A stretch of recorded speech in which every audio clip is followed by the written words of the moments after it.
rise of muscle cars took the automobile industry absolutely by storm. Here are some of the best muscle cars that came out in the 1960s that are definitely hard to forget. At number 8, we've got the 1962 Pontiac Catalina Super Duty. It would be a shame to talk about muscle cars without first talking about the greatest of them all. The Pontiac Super Duty can be said to be the grandfather of all muscle cars. You see, at the time of its creation, the term hadn't even been coined yet. This beast of a car dominated racing sports long before the AMA ban on racing in 1963. The 421 cubic inch Super Duty Pontiac had a 405 horsepower rating, and some of the models built after '62 even had larger valves and a freer flowing intake manifold, which increased the Pontiac's performance. Fewer than 200 Super Duty Pontiacs were constructed. However, no one could have imagined the influx of muscle cars into the automobile industry during that decade. Overall, the Pontiac Catalina is without a doubt one muscle car to never forget.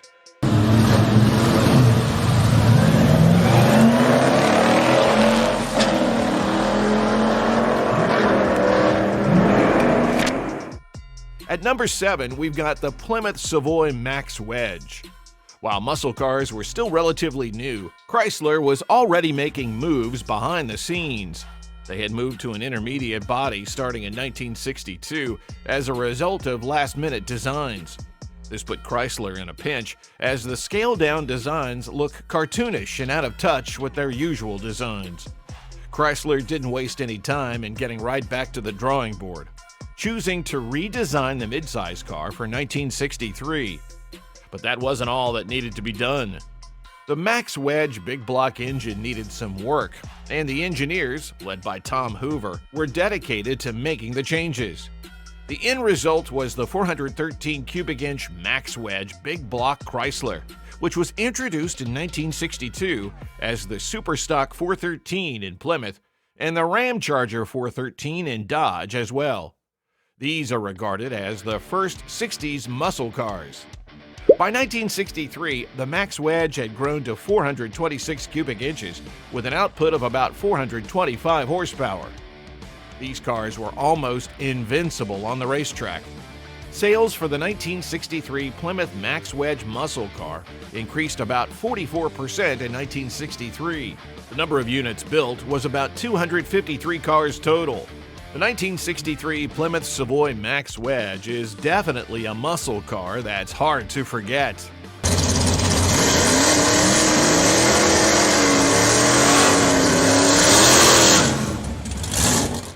At number 6, we've got the 1969 Chevy Copo Camaro.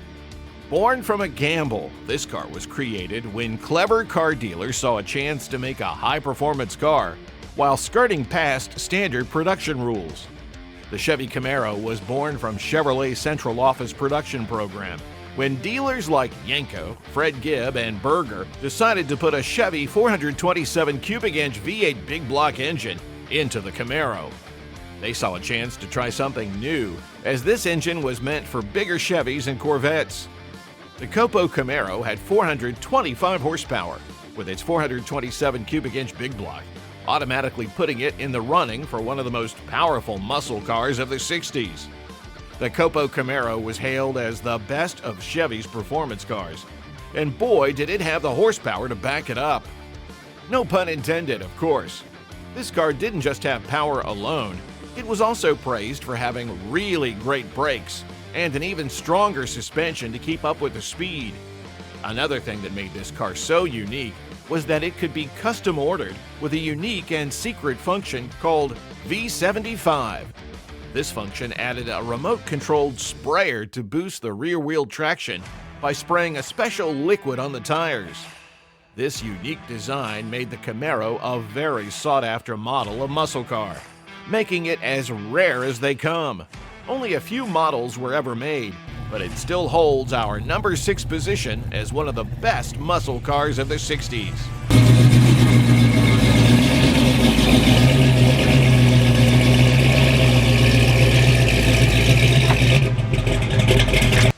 At number 5, we have the 1965 Ford Fairlane Thunderbolt. Even though Ford already had their big Galaxy 500 with a 427 cubic inch V8 engine, somehow it still lagged behind its peers. Ford knew they had to make some changes, and that was how the Ford Fairlane Thunderbolt was born. The Ford Fairlane Thunderbolt was very much like the previous model, but with some very crucial differences.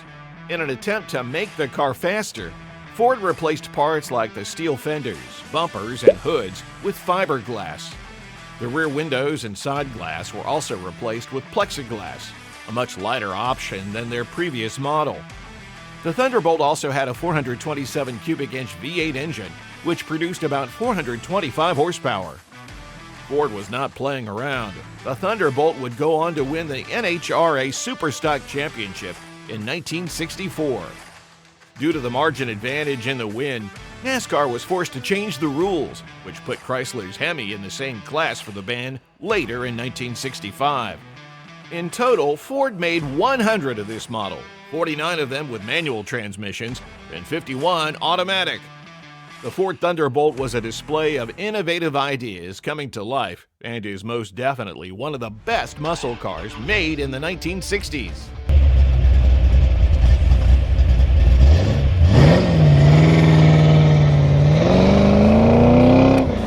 At number 4, we've got the 1965 Pontiac GTO Tri-Power. Pontiac's decision to abandon the corporate displacement limit of 330 cubic inches for mid-size models was rather daring, a decision that could have ended badly if the model had not outdone itself in terms of success. There was also an internal ruling on the displacement ban that worked in Pontiac's favor. The 1965 GTO was so popular that it was named Motor Trend's Car of the Year. Subsequent modifications for the Pontiac 1965 GTO gave the car better brakes, heavy-duty shocks, a stronger anti-sway bar, more power for the base engine to 335 horsepower, and increased power from the 389 cubic inch Tri-Power to 360 horsepower. Total sales of this model were about 75,342 units, making it undoubtedly one of the best muscle cars of the 60s.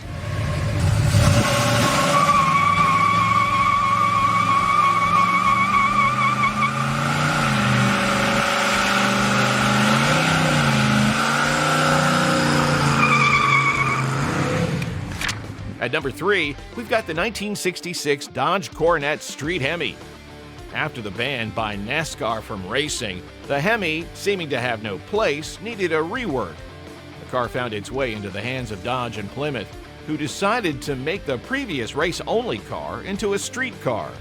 The Chrysler Hemi 426 was transformed into the Dodge Coronet Street Hemi, a car that could function in an everyday capacity and still turn heads.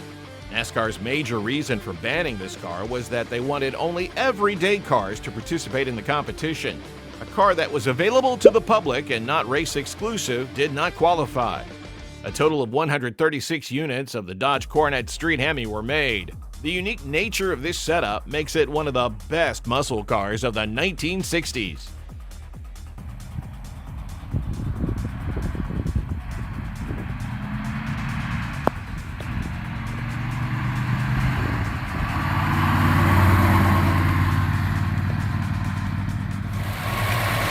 At number 2, we've got the 1966 Shelby GT350, introduced by Carroll Shelby. Shelby wanted to make a car that people would be able to love and appreciate. Thus, the goal of turning race-only Mustangs into something for everyday use came to life. The 1966 Shelby was a high-performance 289 cubic inch V8 engine and needed a huge rework before it was ready for everyday use. Some of the modifications included tri-Y headers, a 4-barrel carburetor, and an aluminum intake manifold. This made the engine even more durable, fit to withstand the daily wear and tear. The unique design of the car came to dominate both street and racetracks, making its popularity unmatched in this niche. A total of 562 units were made, with 37 R model or the GT350R light race cars made. This car is definitely one of the best muscle cars of the 1960s.